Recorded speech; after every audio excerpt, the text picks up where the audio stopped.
Buenas tardes. Habíamos dejado el tema en un momento de lo que era la idea que tenía San Isidoro de Sevilla de la importancia de Toledo en el mundo visigodo. Y por eso pues resulta muy interesante ver la enorme capacidad de definición ideológica que tenían los escritos del Santo de Sevilla, tanto en lo que se refería al reino visigodo de Toledo con respecto a la cristiandad, como a la función social y económica de cada uno de los elementos que conformaban el reino como tal. Por ejemplo, la definición que hace San Isidoro en el Cuarto Concilio de Toledo, allá por el 633, es muy clara. Rey eres si rectamente actúas. Si no actúas rectamente, no eres rey. No obstante, aquí es quizá donde a mí me parece muy importante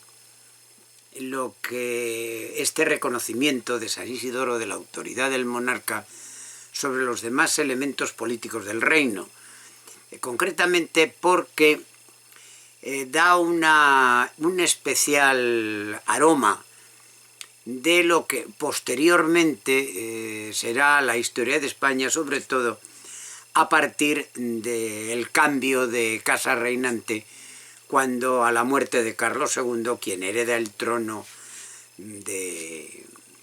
español, es el nieto de Luis XIV, el duque de Anjou, más conocido en la historia como Felipe V. Porque es cierto que aquello que podía parecer una especie de absolutismo no era así, porque toda la actuación del monarca estaba mediatizada por la aristocracia que, a fin de cuentas, era quien se encargaba de decidir si la actuación del rey era adecuada o no. Es decir, son aquella frase famosa acuñada en un poquito más adelante, cuando decía las cortes les decían: nos, que somos tanto como vos y juntos mucho más que vos,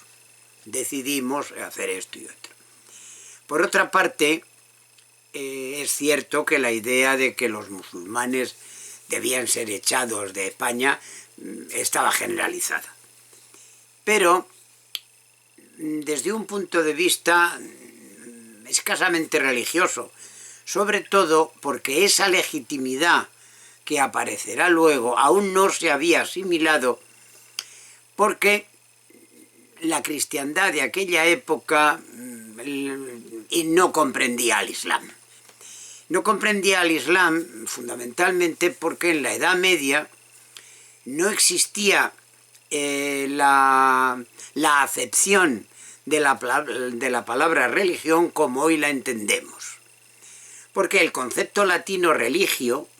significaba lo que entendemos actualmente como religión regular, es decir, la vida monástica. Porque en aquella época se utilizaba mucho más el término de fides, incluso devocio, y claro, fides deriva de fe, y la fe es una palabra absolutamente cristiana. Por ello, los cristianos consideraban al Islam como una herejía del cristianismo o una corruptela, pues de la misma manera que entendían al judaísmo o incluso al paganismo. No obstante todo esto, el tipo de vinculación que mantenían los reyes musulmanes con los monarcas cristianos, y más concretamente el Madir con Alfonso VI, que es una vinculación que ya viene originada en tiempos de las relaciones que Fernando I tenía con Al-Mamún, indica que las relaciones entre los reinos cristianos y las taifas musulmanes pues eran prácticamente muy parecido a lo que podía ser una dependencia feudal, porque ya el rey castellano leonés o leonés castellano, que para el caso a mí me es igual, basándose sobre todo en su superioridad bélica, pues no tenía ningún inconveniente cuando le venía a sus necesidades, pues exigir mayor cantidad de tributos a las taifas, porque su estructura económica pues no estaba preparada para otra cosa. Es evidente que esta solicitud de más impuestos pues tendría que caer muy mal en las estructuras económicas de las taifas, porque carecían de los resortes necesarios para hacer frente a los nuevos impuestos. Vean ustedes que las situaciones sociopolíticas y sobre todo políticas económicas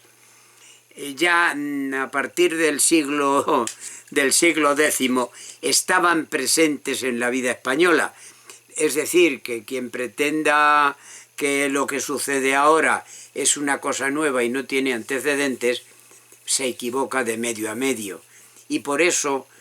es tan importante y tan interesante conocer lo que los modernos estudios históricos nos permiten saber para comprender que hay cosas que no las inventamos nosotros, sino que ya estaban inventadas hace mucho tiempo. Porque lo cierto y verdad es que en aquella época, pues el aumentar la presión tributaria, para hablar en términos actuales, no solo generaba descontentos entre los ciudadanos, sino que iba en contra del Corán, y de esa manera se favorecía aún más el resentimiento social hacia los gobernantes, lo cual indudablemente llegó a facilitar la conquista de Toledo. Es muy curioso lo que Óscar López Gómez recoge en los Anales Toledanos, que es una de las fuentes de las que generan esta humilde divulgación, de la diferenciación que había entre las posiciones de los diferentes grupos sociales en Toledo en los momentos anteriores a la toma de la ciudad por los cristianos. Porque no se puede negar que los asuntos y las respuestas del monarca cristiano cuando había tumultos o había digresiones en el propio Toledo, pues entonces facilitaban que incluso el monarca, en este caso Alfonso VI, interviniera decididamente. Por eso es muy probable que la capitulación de Toledo, que como tal se produjo un 6 de mayo de 1085, mientras que la entrada de Alfonso VI en ella no pasaría hasta el domingo 25, que es la fecha de la muerte de Gregorio VII en Salerno. Estos días que se dejaron entre la capitulación y la entrada regia en la ciudad, pues tenía un objetivo preestablecido: permitir a aquellos musulmanes que pretendieran abandonar la urbe que lo hicieran antes del paso de ésta al mundo cristiano. Y además, por eso se eligió un domingo, porque aquí había que buscar un día significativo.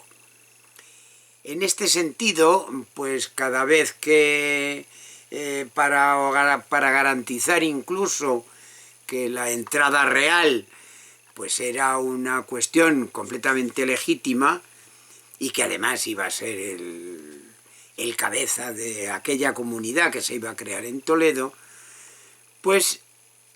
debía de quedar muy claro el triunfo del cristianismo sobre el Islam, de tal manera que pues se pudiera obviar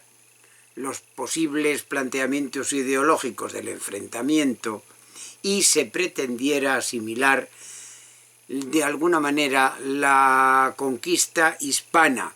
en este caso de la ciudad de Toledo, se pudiera asimilar a las cruzadas, que la Santa Sede llevaba a cabo en los territorios palestinos.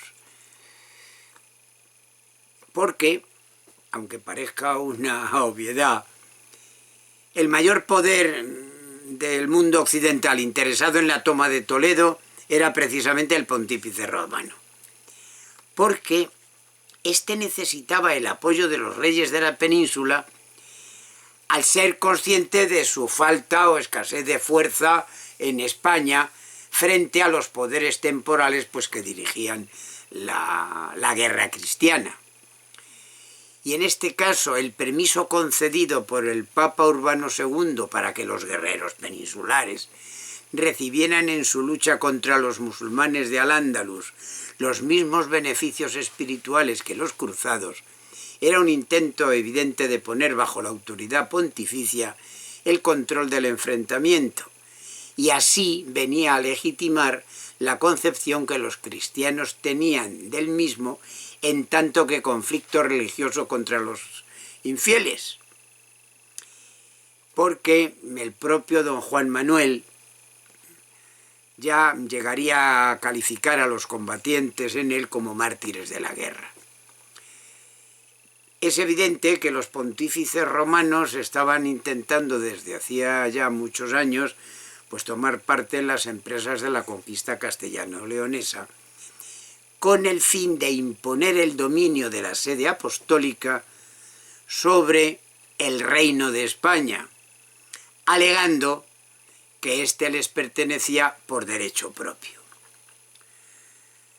Así,